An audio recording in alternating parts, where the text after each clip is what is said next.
அஸ்ஸலாமு அலைக்கும் வரஹ்மத்துல்லாஹி வபரகாத்துஹு. இன்றைய ஹதீஸ் ஹஸ்ரத் அனஸ் ரலியல்லாஹு தஆலா அன்ஹு அவர்கள் அறிவிக்கிறார்கள். இந்த ஹதீஸ் புகாரி முஸ்லிம் அறிவிக்கப்படுகிறது. ஒரு ஜனாசாவில் கலந்து கொண்ட நபித்தோழர்கள் இறந்தவரை பற்றி நல்ல விதமாக பேசி வந்தார்கள். இறந்தவரை பற்றி புகழ் மாலையாக சூட்டி வந்தார்கள். அதனை கேட்ட நாயகம் ஸல்லல்லாஹு அலைஹி வஸல்லம் அவர்கள் வஜபத் அவசியமாகிவிட்டது என்பதாக கூறினார்கள்.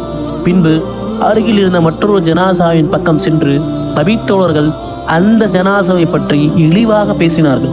அதனை கேட்ட நாயகம் ஸல்லல்லாஹு அலைஹி வஸல்லம் அவர்கள் வஜபத் அவசியமாகிவிட்டது என்பதாக கூறினார்கள். அருகில் இருந்த உமர் ரலியல்லாஹு தஆலா அன்ஹு மா வஜபத் யா ரசூலல்லாஹ், என்ன அவசியமாகிவிட்டது என்பதாக கேட்கும் பொழுது நாயகம் ஸல்லல்லாஹு அலைஹி வஸல்லம் கூறினார்கள், இந்த ஜனாசாவை குறித்து புகழ்ந்து நல்லதை பேசினார்கள், அவருக்கு சொர்க்கம் அவசியமாகிவிட்டது. இந்த ஜனாசாவை பற்றி இகழ்ந்து கேவலமாக பேசினார்கள், இவருக்கு நரகம் அவசியமாகிவிட்டது என்பதாக நாயகம் ஸல்லல்லாஹு அலைஹி வஸல்லம் பதிலளித்துவிட்டு மேலும் கூறினார்கள், அன்தும் ஷுஹதா லில்லாஹி ஃபில் அர்லி, நீங்கள் தான் பூமியில் அல்லாஹ்விற்கு சாட்சியாளராக உள்ளீர்கள் என்பதாக நாயகம் ஸல்லல்லாஹு அலைஹி வஸல்லம் அவர்கள் பதில் கூறினார்கள். இந்த ஹதீஸ் புகாரியில் முஸ்லிம். அபுல் அஸ்வத் ரலியல்லாஹு தஆலா அன்ஹு அவர்கள் கூறுகிறார்கள், நான் மதீனா சென்று ஹஸ்ரத் உமர் ரலியல்லாஹு தஆலா அன்ஹு அவர்களிடம் உட்கார்ந்திருந்தேன். அவர்கள் முன் ஒரு ஜனாசா கொண்டு செல்லப்பட்டது. அந்த ஜனாசாவை பற்றி நல்ல விஷயங்கள் பேசப்பட்டது. அப்பொழுது உமர் ரலியல்லாஹு தஆலா அன்ஹு அவர்கள் வஜபத் அவசியமாகிவிட்டது என்பதாக கூறினார்கள். பின்பு மற்றொரு ஜனாசா ஒன்றுக்கு செல்லப்பட்டது.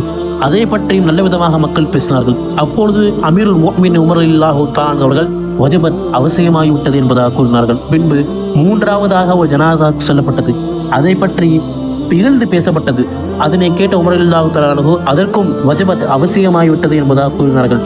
நான் கேட்டேன், மா வஜபத் யா அமீருல் முஃமினீன், முஃமினீன் தலைவர் அவர்களே, என்ன அவசியமாகிவிட்டது என்று நான் கேட்ட பொழுது உமர் ரலியல்லாஹு தஆலா அன்ஹு பதில் கூறினார்கள், குல்து கமா கால நபி ஸல்லல்லாஹு அலைஹி வஸல்லம், நபி ஸல்லல்லாஹு அலைஹி வஸல்லம் அவர்கள் கூறியது போன்றே நான் கூறுகின்றேன் என்பதாகவும், நல்ல விதமாக 4 பேர் சாட்சி கூறும் எந்த முஸ்லிமையும் அல்லாஹ் சொர்க்கத்தின் நுழைய செய்வான் என நபிகள் நாயகம் ஸல்லல்லாஹு அலைஹி வஸல்லம் கூறினார்கள் என்பதாக உமர் ரலியல்லாஹு தஆலா அவர்கள் பதிலளித்தார்கள்.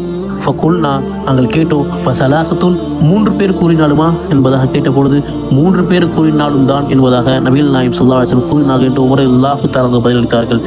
ஃபகுல்னா, நாங்கள் கேட்டோம், இஸ்னானி, 2 பேர் கூறினாலுமா என்பதற்கு 2 பேர் கூறினாலும் தான் என்பதாக நாயகம் ஸல்லல்லாஹு அலைஹி வஸல்லம் கூறினார்கள் என்பதாக உமர் ரலியல்லாஹு தஆலா அவர்கள் பதிலளித்தார். சும்ம, பின்பு லம் நஸ்அலுஹு அனில் வாஹிதி, ஒருவர் கூறினாலுமா என்று நாங்கள் கேட்கவில்லை என்பதாக அபுல் அஸ்வத் ரலியல்லாஹு தஆலா அவர்கள் அறிவிக்கிறார்கள்.